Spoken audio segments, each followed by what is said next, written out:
जय शिवराय मित्रांनो. तुम्ही एकाच दिवसात प्राचीन इतिहास, शांत अध्यात्म आणि सह्याद्रीचा थरारक ट्रेक कधी अनुभवलाय का? नाही?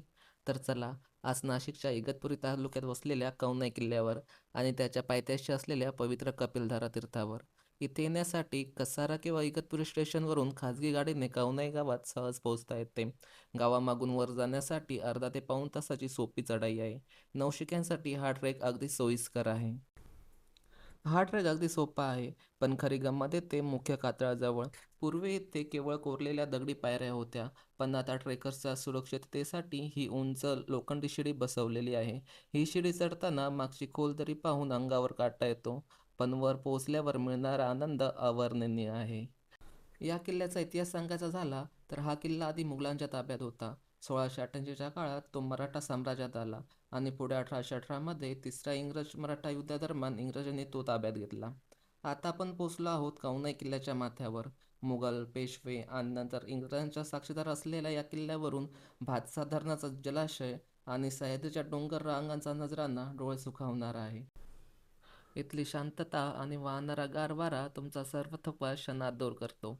माथ्यावर खडकात कोरलेली पाण्याची थंडगार टाकी, धान्याचं कोठार, वाड्याचे जोते, तलाव आणि काही लहान मंदिरे पाहायला मिळतात. इथल्या तलावामध्ये असलेलं शिवलिंग, नंदी आणि मासे हे या किल्ल्यावरील मुख्य आकर्षण आहे. गडावर छान वेळ घालवून फोटो व्हिडिओ शूट करून आम्ही खाली आलो आणि पायथ्याशी असलेल्या कपिलधार आश्रमात पोचलो. इथल्या कुंडातील गोमुखातून वर्षभर अविरत स्वच्छ पाणी वाहत असते. ट्रेक करून आल्यावर या मठात मिळणारी मनशांती शब्दात सांगता येणार नाही. स्थानिक पुराणांनुसार आणि आख्यायिकेनुसार नाशिक त्र्यंबकेश्वर येथे कुंभमेळा सुरू होण्यापूर्वीच्या प्राचीन काळात सिंहस्थ स्नानाची सुरुवात कपिलधारा तीर्थावरून होत असे. शेगावला प्रकट होण्यापूर्वी संत श्री गजानन महाराजांनी येथे 12 वर्ष गुप्त तपश्चर्या केली होती, अशी भाविकांची श्रद्धा आहे. अशी मान्यता आहे की सत्ययुगात महर्षी कपिल मुनींनी याच ठिकाणी आपल्या मातेला देवहूतीला सांख्य तत्वज्ञानाचा उपदेश करून मोक्ष मिळवून दिला होता. त्यामुळे या ठिकाणाला मातृगया तीर्थ असेही म्हटले जाते.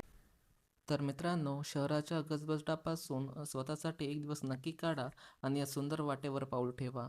हा व्हिडिओ कसा वाटला मला कमेंटमध्ये नक्की सांगा आणि आवडला असेल तर लाईक करा, मित्रांसोबत शेअर करा आणि अशाच नवनवीन भटकंतीसाठी आपल्या पेजला फॉलो करायला विसरू नका. चला तर मग भटकत राहा, निसर्गाचा आदर करा. भेटूया अशाच एका नव्या गडावर, अशाच एका नवीन प्रवासात. तोपर्यंत काळजी घ्या. जय शिवराय.